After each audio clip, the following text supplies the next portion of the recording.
This is Valley View News. Reducing plastic bottle waste at CSUN. Students can now refill reusable bottles with low-cost purified water. The Dalai Lama's visit to the White House could damage relations between the U.S. and China. Los Angeles police say a theft ring is targeting work trucks and vans filled with tools. Hello and welcome to Valley View News. I'm Esmeralda Kiriega. And I'm Rebecca Moore. President Obama has welcomed the Dalai Lama to the White House, sparking backlash from the Chinese government. Chinese officials say that the meeting may severely damage relations between the two countries. Obama is urging China to resume talks with the Tibetan spiritual leader, who is seen as an anti-China radical by the Chinese government. The White House has taken a rigid stand on China's territorial disputes with its neighbors. In April, Obama is set to visit Asian countries involved in these disputes, including Japan, Malaysia, and the Philippines. Ukraine President Viktor Yanukovych is on the run after a warrant was issued for his arrest. He is being sought for the killings of civilians during the two-day protests in Kiev. Protesting began in November after the president decided to deny an economic deal with the European Union. 77 protesters died within the 2 days. The opposition in the Ukraine was run by Yulia Tymoshenko, who was released from prison earlier this week. Officials do not know where the fugitive president is. This is the deadliest violence Ukraine has seen since its independence 22 years ago. Chapo Guzman, the world's most wanted drug lord, has finally been arrested.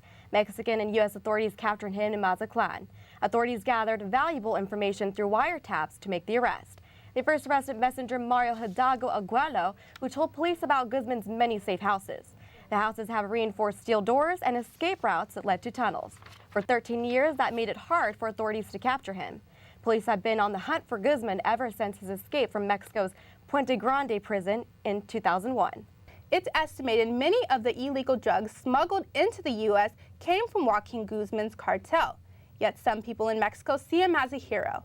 Valley View News reporter Luisa Fabiola Gonzalez talked to some students and faculty at CSUN who gave us their point of view on considering El Chapo a hero. Some people look at him as a hero. I wouldn't say he's a hero. He's a corrupt person. He's a terrorist. I probably won't consider him as a hero because the cartel does mess up things across the border. But I feel that he probably did something bad to the cartel. That's why he got caught up. I wouldn't consider him a hero. I think his arrest, it's probably a hoax. I'd probably consider like Osama bin Laden. The publicity that has been given to this individual should have been better given to millions of Mexicans who daily work to benefit their families and their country, and not this character. Police say a group of thieves is going after work vehicles like pickup trucks and vans. Valley View News reporter Carlos Herrera reports that the crooks are after the tools that workers need to do their jobs. The search is on for what authorities believe is an organized crime ring, stealing work vans in the Mid-City area. Officials say 7 work vans filled with expensive equipment have been stolen since the beginning of the year. The thefts occur at any time, even in broad daylight, and it takes criminals minutes, even seconds, to take what they want. They are vans belonging to people who are independent contractors, tradespeople, for example, plumbers, electricians, carpenters, people who have their own business and carry their tools in their vans. The crimes are well organized. The vehicle is taken and is later found in surrounding areas with its contents stripped. The tools are then taken to local swap meets where they are resold. And authorities believe these groups have made approximately $8,200 by reselling the items. The crime spree is hurting the livelihood of victims, who not only feel their hands are tied, but also say that they think they're being targeted. This local gardener says it's like a domino effect. Puts you in bad humor, makes you not want to speak to anyone. It simply affects everything. The tools represent more than just a piece of equipment for gardeners, plumbers, electricians, and other independent contractors from the area. They say the criminals are taking their essential source for survival. We're working so hard, and then they just come and take the stuff. So we probably lose a day or two trying to buy another machine that we actually use, and it's a big loss.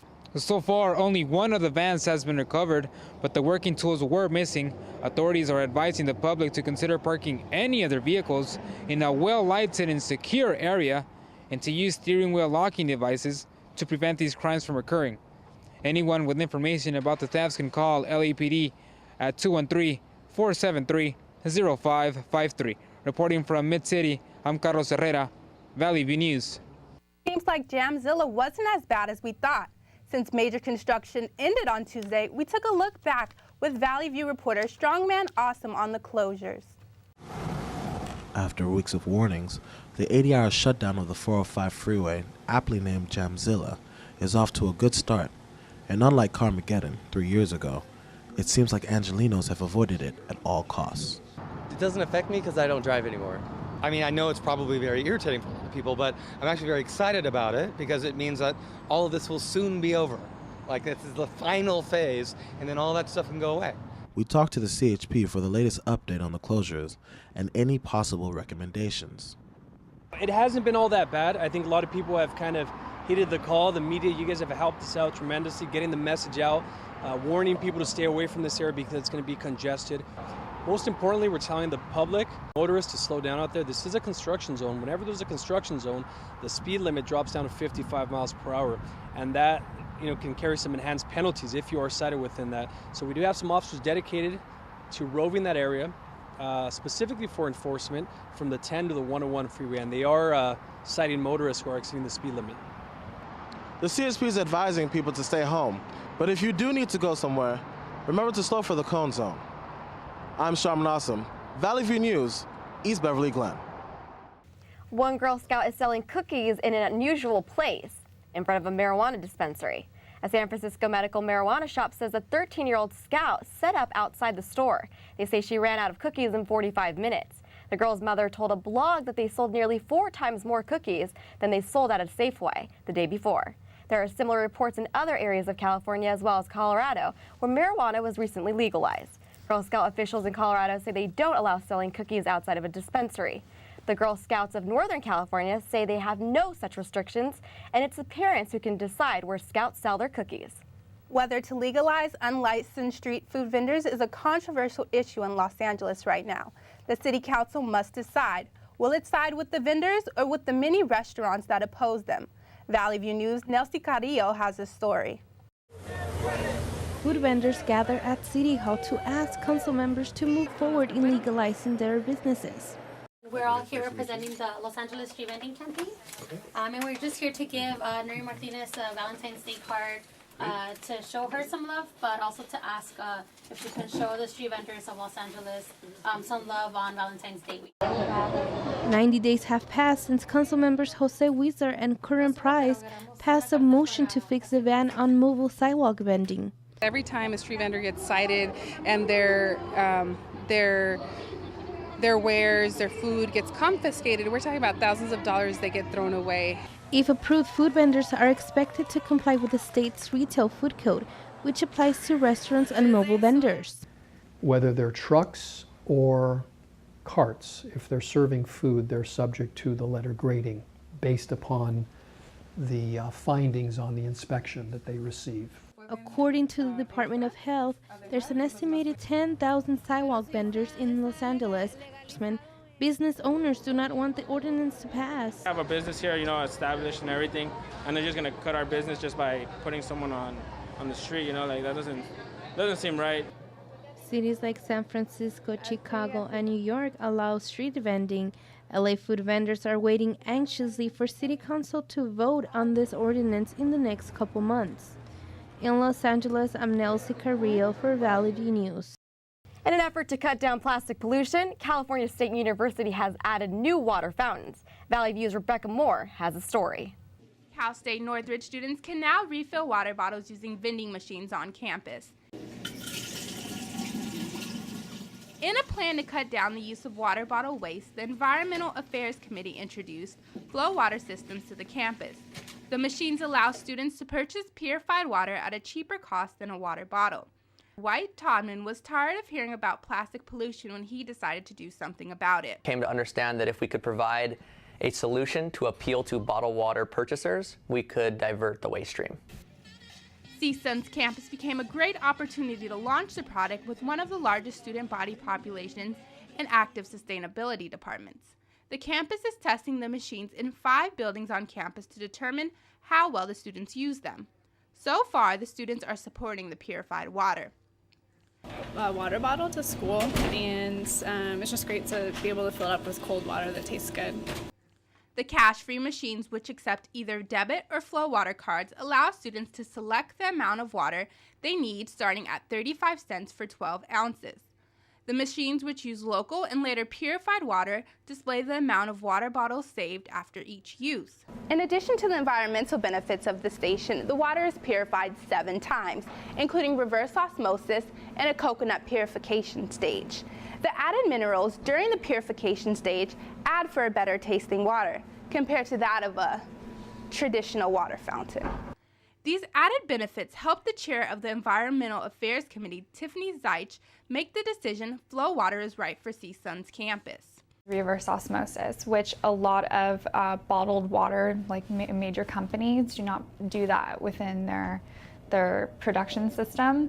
And what that does, it takes out like heavy contaminants that you don't want within the water, and that's like one nice quality. So I definitely say that the water is high quality if you're looking for, certain residues to be removed. The associated students plan to add more vending machines if the students heavily use them. In Northridge, Rebecca Moore for Valley View News. President Obama will award the Medal of Honor to 24 Army veterans, most of Hispanic or Jewish heritage. Congress ordered a review to make sure that eligible soldiers were not overlooked because of prejudice. The Army conducted the review under a directive from Congress in the 2002 National Defense Authorization Act. The law required that the record of each Jewish American and Hispanic American veteran who served during or after World War II be reviewed for possible Medal of Honor.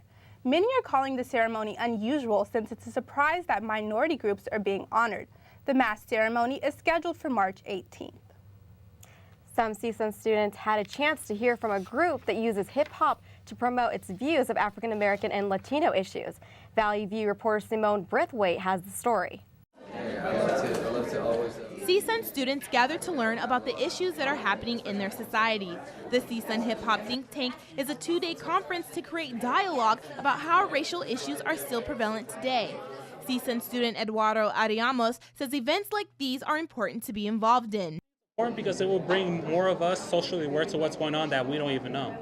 Like instead of the news that's being portrayed out to us through Fox and all those news broadcasting networks, we get like a further in-depth detail of what's really going on in the world as opposed to what's going on like right now locally. The CSUN Hip Hop Think Tank is bridging the gap between mass incarceration and deportation by using hip hop as an outlet to reach the youth to make them aware of the social injustices happening in our society. The first day of the conference, organizers showed a movie called to show students the connection between the drug and hip hop and how the epidemic resulted in laws and policies that made the U.S. the largest African American prison population in the world. The second day of the conference was filled with breakout sessions that linked gaps between hip-hop, deportation, and mass incarceration.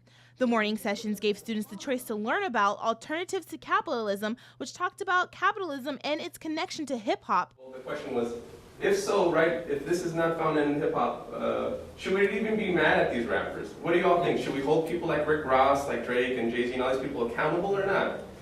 Contesting hip-hop's gender politics, which talked about the gender and masculinity in the hip-hop world. Hip-hop becomes a scapegoat for sexism. And surveillance and identity, embodying stereotypes, which talks about the panelists' identities based on the stereotypes pertaining to their race. Head organizer Dr. Anthony Radcliffe says he wants people to see the connection between mass incarceration and deportation. We talked a lot about what's going on with mass incarceration, who's being incarcerated, but then we started realizing that there's some similarities between deportations. Actually right now there are about 2.2 million people in prison, but there have been, since 2008, 2 million people deported. So there's a lot of similarities in the numbers, but we also realize that even the notion of, when people get out of prison, a lot of times they can't vote, they lose their citizenship.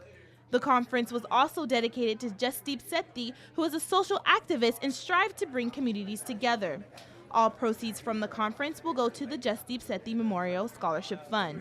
In Northridge, Simone Braithwaite, Valley View News. Figures show that many college graduates continue to struggle to pay back their student loans. 7 out of every 10 graduates left school still owing money. Worse, 600,000 graduates defaulted on their federal loans in 2012.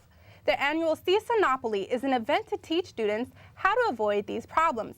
Valley View's Jennifer Rufer has the story. Many college students have their mind on money and making money on their mind. The 4th annual CSUN Opoly event taught students how to manage personal finances, fight identity theft, and build good credit. I'm going to graduate, so I have all these loans to pay, college student problems. Students and faculty visited informational booths, played games, and snacked on hot dog and a stick at the Monopoly-themed event. Attendees won board games and gift cards. Even a parking pass valued at $180 was raffled off. Debt management counselor Gregorio Alcantar says many students aren't aware of how to borrow wisely.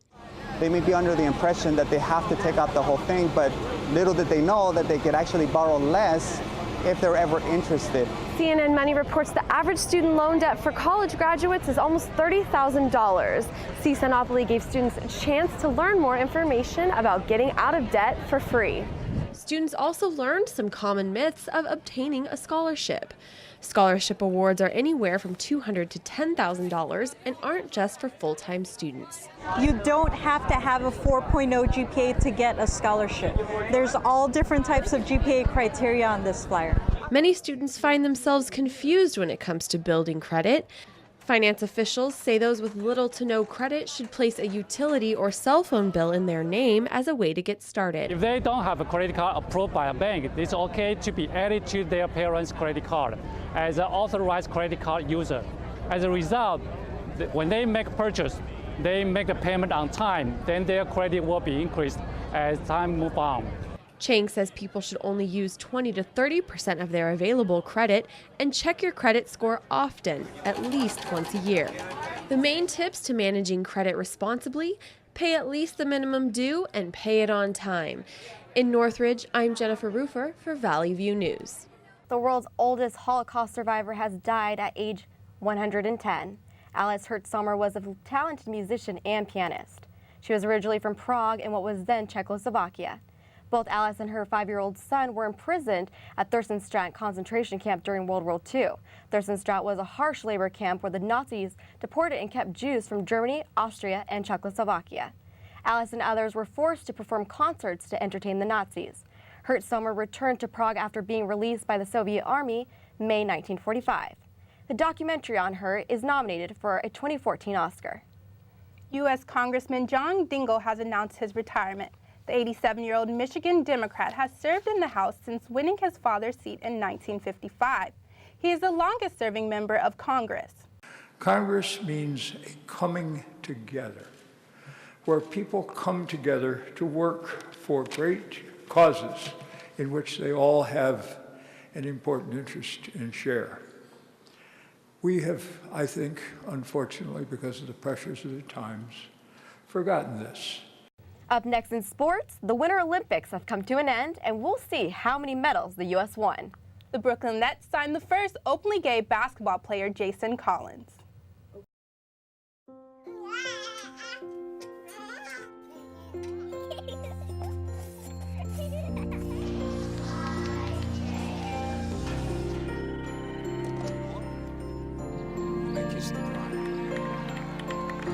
A full life, measured in seats, starts with the right ones early on. Car crashes are a leading killer of children 1 to 13. Learn how to prevent deaths and injuries by using the right car seat for your child's age and size.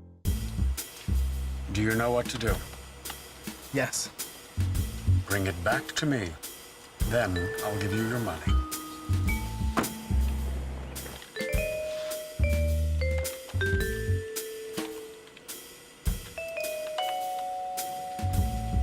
Frank Thomas, you are under arrest for the theft of trade secrets. Come with me.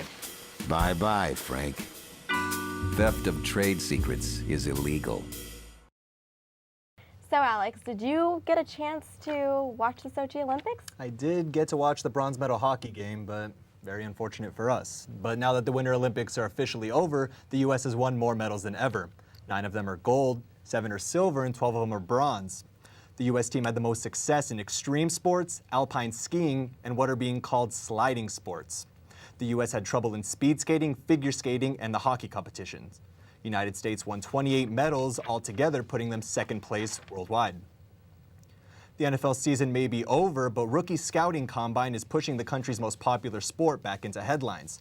The annual pre-draft workout gives potential future superstars the chance to prove they have what it takes to play in the NFL. Some of the test and evaluations include the 40-yard dash, bench press repetitions at 225 pounds, and a written basic knowledge test known as the Wonderlic. Former Heisman Trophy winner Johnny Manziel impressed scouts with his 4.6-second 40, but is choosing not to participate in any passing drills until closer to the draft.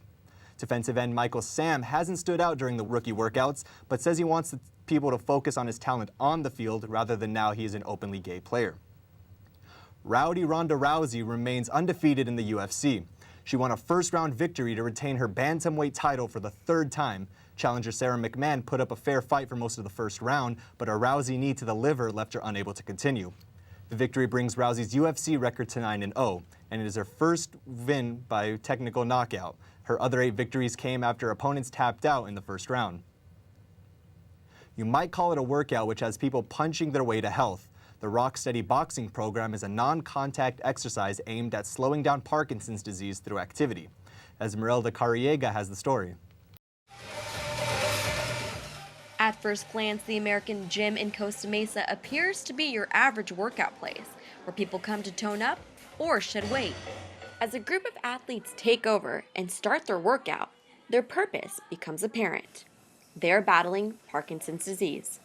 The disorder attacks the central nervous system, and symptoms often start with shakiness, slowness of movement, and difficulty with walking. About 10 million people are living with Parkinson's disease worldwide, and a unique program is using an old workout method that's been used for thousands of years to help fight and slow down progression in the disease. Since Dino Vacker, who was diagnosed 10 years ago with the disorder, put on boxing gloves, he's noticed positive changes in his health. I highly recommend it to anybody that has Parkinson's because it is a progressive disease, as we all know. And it takes energy and effort and dedication to fight back. Vacker and his wife give credit to the program for helping slow down the progression in the disease. We work with them Tuesdays and Thursdays by working out and training like they're athletes, which they truly are. And they work harder than any athletes I ever know. Rock Steady meets twice a week, and classes cost $120 a month. Ann Adams brought the non-contact boxing program here from Indianapolis after seeing how it helped her own father. He was in a wheelchair, and within a few months he was using a walker, and then in 9 months he was walking. Now he's been in the program for a little over 2 years. He's dancing. In fact, I like coming here. There's days that I feel tired and I don't want to go, but as soon as I walk through that door, it changes my whole attitude. Many people don't just come for the workout. They come for their friendship and support. And a program is planned to be open this spring in Newberry Park. Reporting in Costa Mesa, I'm Esmeralda Curiega for Valley View News. Dale Earnhardt Jr. broke his 55-race winless drought after capturing the checkered flag in Sunday's Daytona 500. This is the second time he won the Great American Race, 10 years after his first victory. The race was off to a shaky start when 45 minutes in, rain caused a delay for more than 6 hours. Earnhardt led the pack for a race-high 54 laps, including the final 18, holding off Denny Hamlin and Brad Keselowski, who finished second and third. Earnhardt's victory virtually assures him a spot in the final chase for the Sprint Cup. Just 1 day after signing a 10-day contract with the Brooklyn Nets, Jason Collins played against the Los Angeles Lakers. Collins is the first openly gay NBA player. He was subbed in the second quarter as the crowd greeted him with an uproar of applause. Even though he failed to produce on offense in the win against the Lakers, Collins was able to grab 11 rebounds. Collins has played 12 professional seasons starting with the Nets. And now back to you guys. Coming up, we'll take a look at the upcoming Oscar show. And some of the primetime shows will do without some of the important hosts.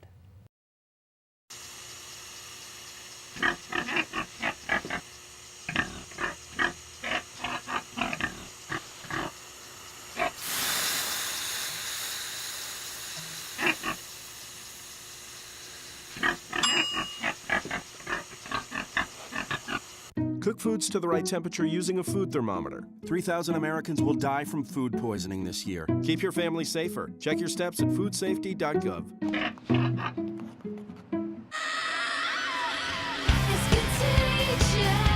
You love their music. Why would you steal it? When you illegally download your favorite band's music, they might just disappear.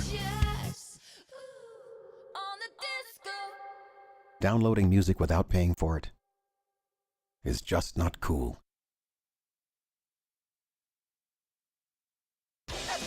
Adopting a new pet is a rewarding experience. And Shelter Pets make super pets.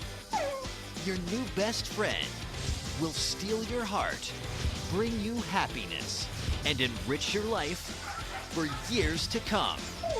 You can make a difference in the life of an animal.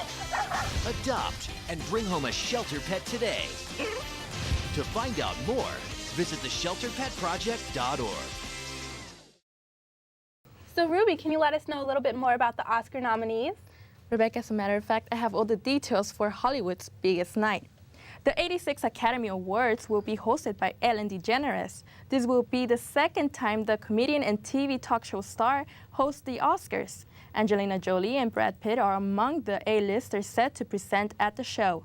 The favorite movie nominees for Best Pictures include Dallas Buyers Club, Gravity, 12 Years a Slave, and American Hustle.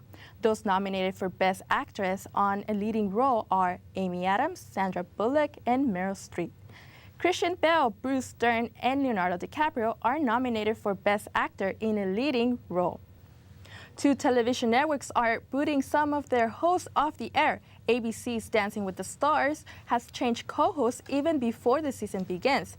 Brooke Burke has been fired and will not be returning for the show for its 18th season. Burke later tweeted that she was having a weird day and was shocked by her preseason elimination. Erin Andrews will be replacing Burke on March 17th when the new season premieres. Piers Morgan also got the boot from CNN, who is pulling the plug on his show Piers Morgan Live. After 3 years in the primetime spot, he was unable to beat the ratings of his cable competitors. The date of the final program has not been announced.